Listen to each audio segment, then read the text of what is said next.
Tokrat vam pokažemo, kako je bilo na druženje z Mustangom. Ne, z Mustangi. Več jih je bilo, pa še različni so bili, kar je še dodatno popestilo testiranje.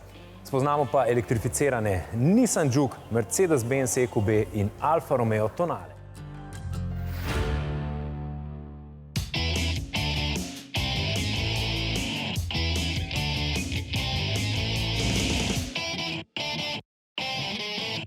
Pozdravljeni v avtomobilnosti. Z našimi tokratnimi testnimi vozniki smo preizkušali Ford Mustang. Zanimivo je, da preden so se odločili za ime Mustang, so razmišljali o Pantherju, Cougarju, Coltu, Allegru in še marsikaterem drugem imenu. Ja, ampak prvi dan so jih prodali 22.000, kar je za tiste čase nepredstavljiva številka. Kar je velik dosežek tudi za današnje čase. Ampak ta ni bil dosežen zaradi imena samega po sebi, ampak zato, ker je Ford prav z Mustangom začrtal še eno popolnoma novo smer in tokrat v oglaševanju. Preden so ga postavili v prodajne salone, so začeli z predprodajno televizijsko akcijo, ki je bila na 3 televizijskih nacionalnih programih v Ameriki zastavljena en mesec prej in ves čas v najbolj gledanem času. Ja, in niso nagovarjali samo moških, ki so takrat prevladovali pri odločanju, kdo kupuje avtomobil, ampak so nagovarjali tudi ženske in s tem jim je uspelo. Nagovarjali pa so jih s prav posebnim oglasnim sporočilom. Mustang's everything you could ask for on a secretary's salary. In sicer, da je Mustang dosegljiv tudi za plačo recimo poslovne sekretarke. Tajnice. Ja, pa recimo tudi samostojne učiteljice in drugih samostojnih uspešnih žensk. Uspešne ženske torej. No, mi bomo danes pa pogledali, kako se je Mustang obnesel na naši posebni stezi in v vaši družbi.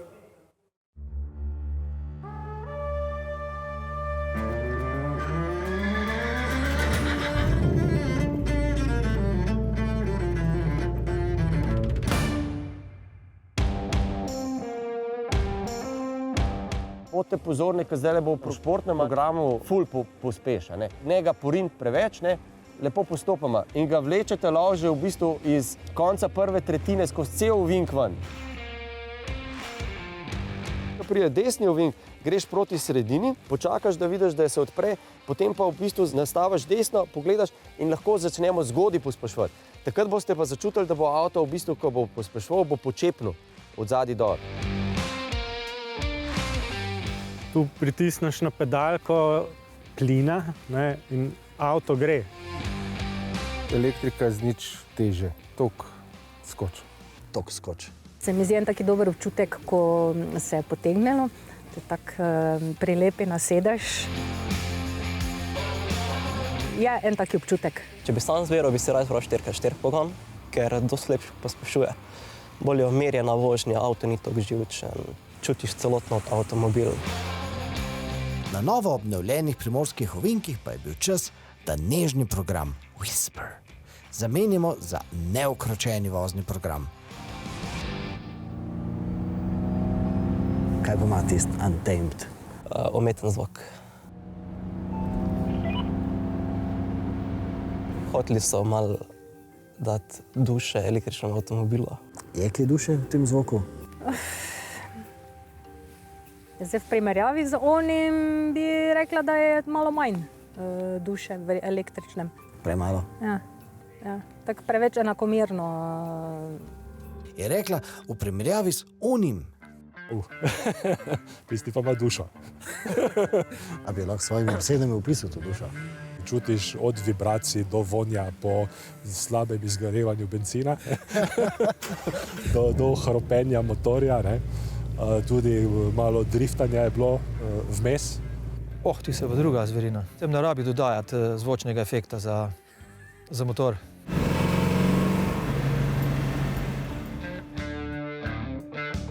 Električni Mustang ta efekt za motor ima. Ampak naši tokratni testni vozniki ocenjujejo, da ne gre samo za slušno zaznavanje. Ni Mustang. Ni Mustang. Ni Mustang. Zakaj ne? Pretih si. Pretih si. Pa se nekaj ima zvoka umetnega. Pretih si. Ni vibracije. Premalo. V8, ki zarohni, ga slišiš, pa čutiš. Tega sam slišiš. Seveda, vibracije. preveč umirjena vožnja je. Maselkarji morajo malo trest, morajo malo imeti nekaj življenja. Ne?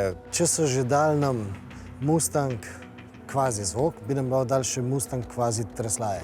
Tako da zdaj ne vem, da se bo to z leti kaj popravilo, ne? Tako da dobi kakšne čričke sam avto, ne? Upamo, da ne. Aha.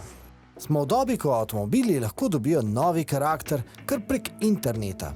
In v Detroitu oziroma v Kölnu poslušajte, kaj bi bilo fajn, da bi nam, avtomobilskim dinozavrom, dali z vašo naslednjo programsko posodobitvijo. Želel bi si več. Mogoče še večji zvok. Poskušal sem nastavitve brez pa z. Je občutna razlika, pohvalno Fordu, ampak mogoče si bi poskusil še bolj. Ne? Spravi, da bi bilo zvočnike da bolj na glas, pa da bi mogoče ideja, da bi bilo prestavljanje slišati. Sicer vem, da to je električno ali pa karkoli, ampak da bi bila neka zvočna kulisa tudi mogoče, da slišiš. Ne? To se želi stara garda, ne? Ja, to se želi stara garda, ne?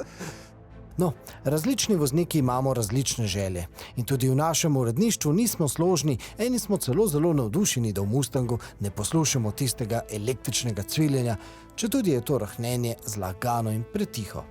Pa saj, naša mnenja očitno niti ne štejejo kaj dosti, kajti tržne analize imajo očitno prav, ko pravijo, da prihajajo mladi z drugačnim pogledom. Če voziš ti električni avtomobil, se boš na baterijo, na zvok baterije se boš slejko prej navadil. Te ne bo toliko zmotil sam zvok baterije. Vsaj boljš, kakor pa je zvočnikov. Tudi pri tem avtu čutiš. Mogoče si še bolj osredotočen na tem, kaj avto čutiš, če ne čutiš nepotrebnega ropota in tako. Dobra poanta. Pustimo zvok, povišajmo hitrost na 130, gremo na avtocesto in vključimo prediktivni tempomat. Tisti pametni, inteligentni tempomat, ki ne gledajo le vozilo okrog sebe, ampak tudi zakon. Zelo dobro, zelo dobro. Jaz sem spremljala znake, potem sem gledala na armaturo in pojemanje. Ne? In je sledilo. Ja. Posebej sem še bila pozorna na one svetlobne gor, ne? Me je zanimalo, bo ali ne bo. Je. Ampak, ja, spet ta ampak. Promet teče po svoje včasih, ne? Kako po svoje? Hitreje, kot smo mi vozili. Ja. Pa se smo vozili najhitrejši, ker so omejitve dovoljevale. No, seveda, ja. Promet teče hitreje. Ja. Ker pa striktno upošteva omejitve, se treba kar umakniti čim prej. Prišel je zdaj čas, da nahranimo naše divje konje. Tamle ob strani, ne, tlele noter, piše horsepower, ne, ker tukaj ga v bistvu konja nahraniš, ne. Če si včasih s konjem prišel pred lokala, ne, pa si ga prevezal, ne, tukaj ga tudi pravzaprav prevežeš na elektriko, ampak še sočasno ga še nahraniš, ne. Izlet smo začeli v Ljubljani, po avtocesti smo šli do Razdrtega, si tam večkrat privoščili dinamiko na Rebrnicah, nato smo šli dinamično skozi tunele na Predmejo, intervjuje pa smo posneli na placu v Črnem vrhu. Koliko električne slame so na tej poti pojedli naši konji, je izračunal Matej, ki se profesionalno ukvarja z računanjem stroškov logistike. 350 je bilo na začetku, zdaj je 200 km še ostalo dosega. Kakšna je pa poraba energije? 22 kWh na 100 km. Najmlajši testni voznik je bil tudi najbolj varčen. 19 kWh imam na 100 km. Spaševanja pa hitrosti sem videl samo na 99%. Toda na našem testnem izletu nam je bilo pomembne nekaj drugega. Govori Simon, ki se ukvarja z davki. Koliko smo porabili? 58. 58. To je še ostalo? Še 42, ja. Ja, v bistvu bi rekel, da nismo se ukvarjali. No, se mogoče to en plus, ne? Nismo se ukvarjali veliko z baterijo, do zdaj pa s porabo. Normalno smo se pravili 130 po avtocesti. In tudi izven smo imeli priložnost tudi z mačkem pohoditi. Je električni Mach-E pravi Mustang? No, je Mustang, ampak za današnje elektročase. Avtomobile uporabljamo bolj za, mogoče ne bi smelo biti tak, ampak prevoze od točke A do B, ne? In nekako take vožnje ne prakticiramo in je zaradi tega tudi nekako ne pogrešamo, bi rekel. Ja. V končni fazi pa vozniški užitki niso več toliko odvisni od samega avtomobila. ampak predvsem od tega, koliko časa si dovolimo ukrasti našemu natrpenemu vsakdanu. No, se jaz tudi marsikdaj, recimo, ko grem pač v službene poti, včasih tudi, recimo, zavijem na kako cesto, recimo Tuhinjska dolina je lepa. Daj še malo tistega. Ja, pač dolina Besnice je tudi. Jo, krasna stvar. In tako kot vsak konj potrebuje galop, tudi električni mah vsekakor potrebuje, da greste z njim vsakdaj pa kdaj na stranske ceste. Vendarle je Mustang.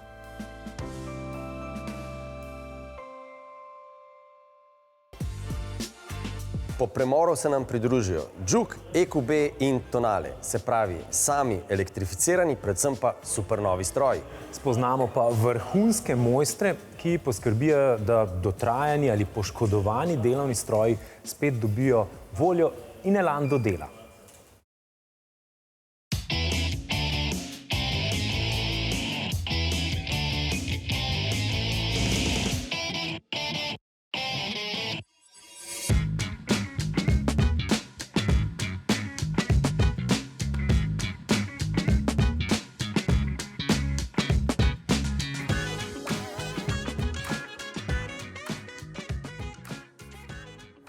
Ko ga vključiš, pravzaprav ne čutiš ničesar, samo električni motor se vklopi. In tudi prva in pa vzvratna prestava sta pri tem avtomobilu rezervirani za električni pogon. Bencinski motor pri tem hibridnem Juku se vključi šele z drugo prestavo. Od druge prestave navzgor je v teh prestav cel kup. Vsekakor več kot 10. Namreč ta avtomobil ima menjalnik, ki ima 4 klasične zobniške prestave in pa 2 električni. In potem računalnik te različne tipe prestav kombinira, da v dani situaciji ponudi prestavno razmerje, ki je najbolj optimalno. Optimalna prestava v tem primeru pomeni najbolj varčna prestava. Zdaj, najbolj varčna prestava pomeni, da ta avtomobil potem skupaj doseže poprečno porabo okoli 5 litrov na 100 km, se pravi, to je toliko, kot veleva tudi podatek VLTP. Ampak seveda, pri tem je treba upoštevati, da ga vozimo izključno varčno, ne dinamično. Pri dinamični vožnji namreč ta avtomobil tuli, ko pospešujemo. Ampak, ko boste pa ta avtomobil vozili tako nežno, kot ustreza temu avtomobilu, potem lahko računate, da bo delež električne vožnje pri tem avtomobilu, se pravi recimo pri mestni vožnji, zelo, zelo visok. Po tovarniških podatkih do 80%, no v praksi vsaj 50% električne vožnje. Logičen korak začeti z SUV-om, torej z višjim vozilom. Ker je bilo to bolj enostavno. Ker je relativno dosti bolj enostavno, kot pa recimo nižji avto, kako integriraš baterijo. Robert natančno pojasni, GLB-ja je bilo razmeroma enostavno predelati v električnega EQB-ja, predvsem zato, ker je to terenec, ker je to avtomobil, ki ima spodaj dovolj prostora, da namestijo baterije. In seveda tudi ta velik prostor tukaj za motor je dovolj velik, ker sem spada bencinski ali pa dizelski motor. In ta električni motor je vsekakor manjši in pričakovali smo, da bomo tukaj dobili zelo veliko prostega, neizkoriščenega prostora, ampak vidimo, da so se inženirji kar malce razkomotili s sestavnimi deli. Seveda pa se tukaj pojavlja vprašanje, ali bi bilo smiselno oziroma tehnično smotrno, da bi sem spodaj dodali še kakšno baterijo ali pa 2. Ta avtomobil je res nasprotje temu, kar se danes večinsko prodaja. Ta avtomobil je tih, umirjen. V tem avtomobilu dejansko res lahko vzljubiš vožnjo na elektriko. Še posebej takrat, ko se voziš pri nizkih hitrostih po mestu.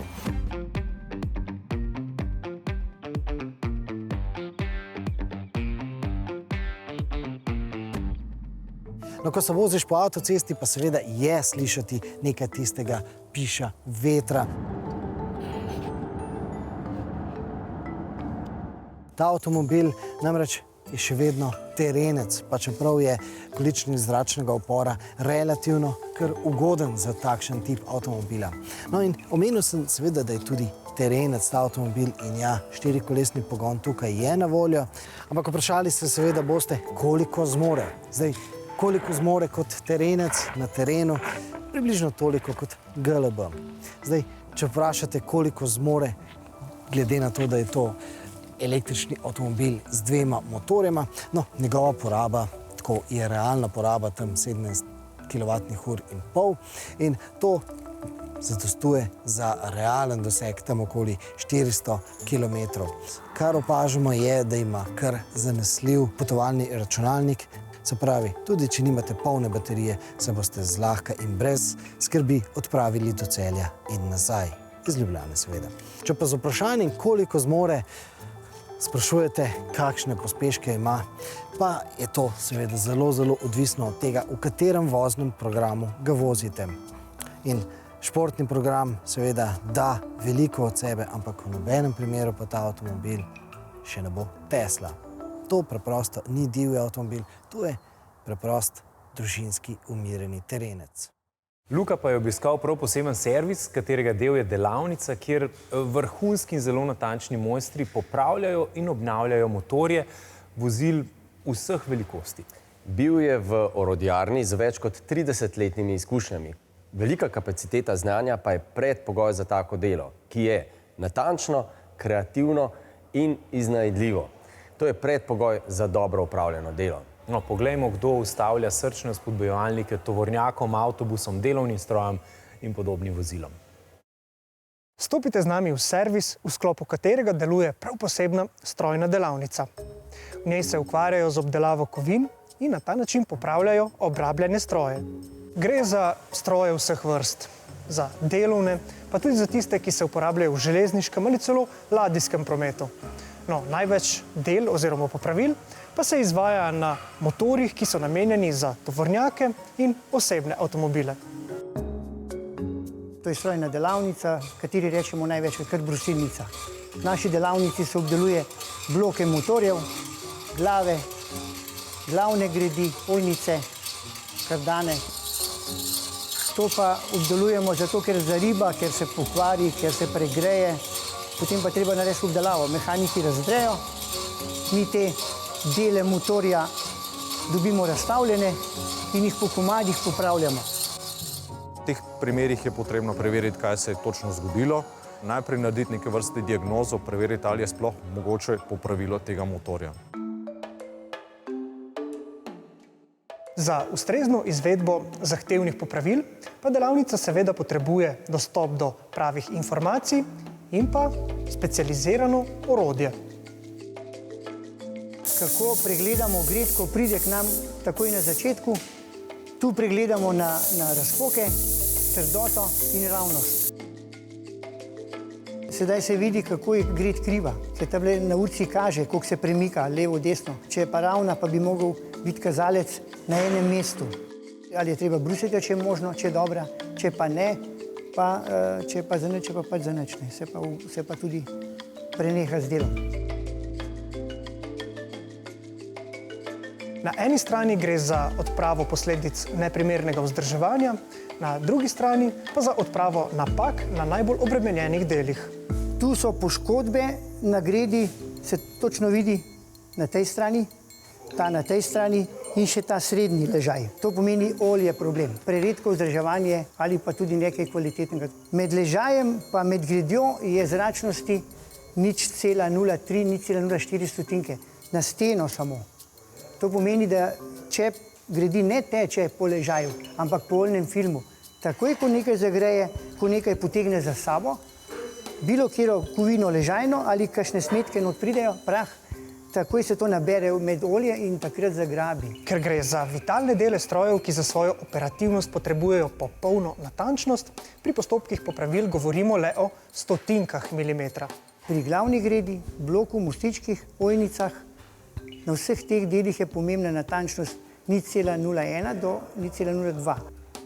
Sedaj merimo las, ki ima 0,03, 0,04 stotinke. Teh mer se moramo držati, ker če ni to točno, potem tudi mehaniki serviserji ne bojo sestavili, ker ne bo pritiska ali pa bo držal ne bo dobro. Enako kot naprimer kirurgi, ki z vsakim posegom ali z vsakim potegom opravi eno zelo pomembno delo in dejansko ni poti nazaj ob določenih napakah. Enako je tudi pri nas. Se pravi, ob prebrušenju glave, ob prebrušenju bloka motorja lahko pride do takšnih poškodb, do takšnega v bistvu zajema materijala, da potem nadaljnje popravilo ni več mogoče. Ravno kar lahko gledamo, kako popravlja blok motorja, kjer teče glavna gred. Natančnost je v stotinkah se meri in zdaj obdeluje, ta je bil celo varjen. Tudi obdelava še malo težja. Na tej strani je stroj za obdelavo valjev cilindrov. Cilindri imajo večje bate lahko, po specialah prva, druga, tretja, s tem pa dobimo čisto površino, točnost cilindra in tudi obdelava mora biti natančna, da res ima pravo kompresijo, da mehaniki lahko sestavljajo. Tukaj je poškodba, tu se vidi malo udrto, na temu noter se pa vidi, kako je voda. Vedno, ko se motor pregreje, pride voda v cilinder in v takih primerih se poškoduje cilinder, valj se poškoduje. To pa ni več prave kompresije. Če je motor pregret, ne dela dobro, težko, on ne uživa. Tako človek, če je bolan, ne more teči na hitro, ne bo tekel sicer na silo, če ga preganjajo. To isto dela motor. Ljubljanska strojna delavnica nudi podporo tudi drugim delavnicam v Sloveniji in tujini. In gre za edino delavnico, ki zagotavlja tovrstna popravila v tolikšnem obsegu. Naše stranke so avtobusna podjetja, servisi osebnih vozil, večje logistična podjetja, ki imajo svoje delavnice. Zakaj? Nek motor iz kamionskega programa, ki ima nekje 1 milijon kilometrov, je zrel za generalno obnovo. Ob generalni obnovi se vsi določeni deli pretesnijo, določeni deli se pripravijo za nadaljne sestavljanje. In po takšni obnovi motorja je tak motor in s tem tudi vozilo primerno vsaj še za nadaljnih, rečemo, 400-500 tisoč kilometrov. Vse pomembnejša niša danes postajajo tudi vitalni deli za oldtimerje oziroma za youngtimerje. Oni kupijo vozila, ki so bila obnovljena delno ali pa samo toliko, da je šlo v prodajo, potem pa tisti, ki želi, pa to res dodela ali pa popravi popolnoma, cel motor obnovi, ostalo karoserijo in druge stvari. Vsi te motorji, ne vsi, ampak večji del pa res pride sem. Tukajšnji mojstri namreč razpolagajo z butičnim znanjem, ki se ga človek lahko priuči le ob delu. Nek kandidat ali pa delavec, ki pride iz izobraževalnega sistema iz šole, dejansko še ni primeren za samostojno delo. Nekako naša ocena je, da vsaj nekje 5 do 7 let potrebuje fant, da res obvlada zadeve, da zna narediti in potem tudi samostojno zna speljati zadevo, rečemo od začetka, se pravi od diagnoze, pa potem tudi do končnega, rečemo, zaključka in ga popravila takšnega motorja. To moraš začutiti res s parimi leti, da veš, da to je zahtevno delo, da to, če nekaj narediš napako, moraš povedati, moraš drugemu pa sodelovati, zato ona dva sodelujeta ali pa kakorkoli s fanti treba. Delavnica mora funkcionirati v celoti.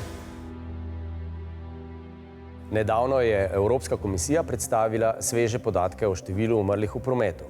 Tokrat so pod drobnogled vzeli število umrlih v prometu pred začetkom veljavnosti COVID ukrepov in od prenehanja naprej. Pogled na graf že tako in tako ni lep, na slovenskega pa je še slabši. Pokaže namreč, da se je stanje v drugih evropskih državah izrazito izboljšalo, pri nas pa prav nasprotno, izrazito poslabšalo. Ampak tako kot velja za druga področja, tudi za prometno varnostno velja, da za določanja trendov velja pogledati daljšo časovno os. Pogled na zgolj 2 leti lahko pokaže ukrivljeno sliko. Da gre za časovno kratko obdobje, predvsem pa tudi zelo specifično obdobje, so opozorili že raziskovalci, ki so pripravljali raziskavo in s tem tudi že nakazali smer razmisleka za Slovenijo. Ampak ne glede na to, kako si tolmačimo analize in kako premetavamo številke, je jasno, da ob koncu leta v Sloveniji z prometno varnostjo ne bomo mogli biti zadovoljni. Pa to nikakor ne in zgolj samo zato, ker je vsaka žrtev v prometu preveč. Ampak še posebej zato, ker jih je zelo veliko takih, ki bi jih lahko preprečili, ki bi jih morali preprečiti. Lahko smo in moramo biti kar konkretni. Kako je mogoče, da je bilo med umrlimi kar 42% takih, ki niso bili pripeti? Kako je to mogoče zdaj? Kako je mogoče v tem desetletju? Kaj pa to? Kar 30% povzročiteljev prometnih nesreč s smrtnim izidom je v lanskem letu imelo raven alkohola nad dovoljeno mejo. Spet enako, kako je to mogoče, kako je to še mogoče v tem letu, lanskem letu, v tem desetletju. Če to niso nepotrebne nesreče, izgube, potem ne vem, katere so, predvsem pa so take, ki se jih da, ki jih moramo preprečiti.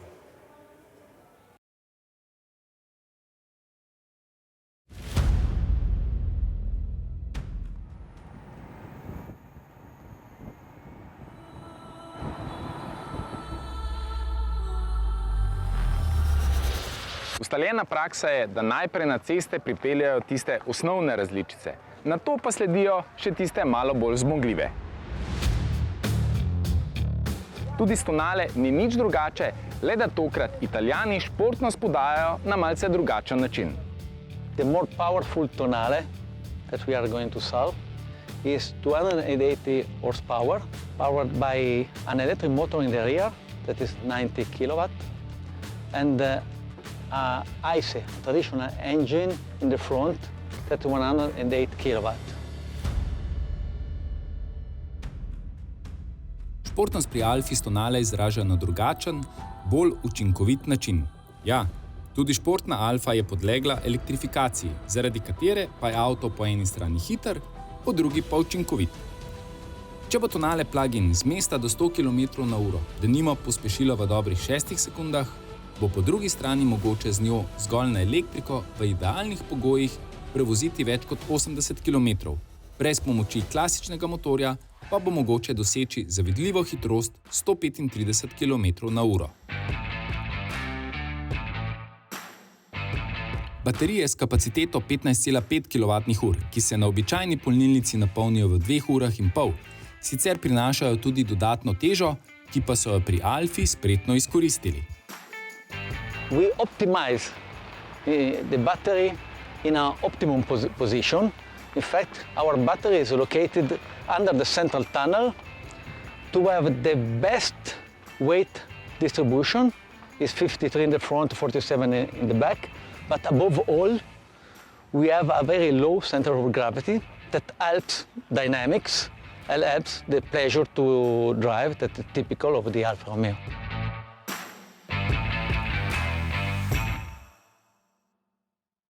Ob koncu pa naj vas povabiva še na našo redno rubriko Gledalci testirate nove tehnologije. Tokrat bomo lahko okušali prav poseben avto. In ker smo danes že veliko govorili o znamkah in njihovih najbolj prepoznavnih sloganih, tudi ta znamka ima zelo specifičen slogan. Vorsprung durch Technik, napredek skozi tehniko. Nein, pravzaprav no. La meccanica delle emozioni, se pravi mehanika skozi čustva. Govorili bomo seveda o Alfi, predvsem pa jo bomo tudi okušali, testirali jo boste. Tonale. No, okušate pa nas lahko s tehniko in čustvi seveda na našem YouTube kanalu Avtomobilnost in pa seveda na podstrani rtvsolo.si poševnica Avtomobilnost, kjer pa lahko glasujete tudi za slovenski avto leta. Zelo preprosto, s pomočjo QR kode, ki jo vidite na zaslonu, jo skenirate s svojim mobilnim telefonom oziroma pametno napravo in izpolnite anketni vprašalnik in se potegujete za lepe nagrade. Mi pa se vidimo spet prihodnji teden.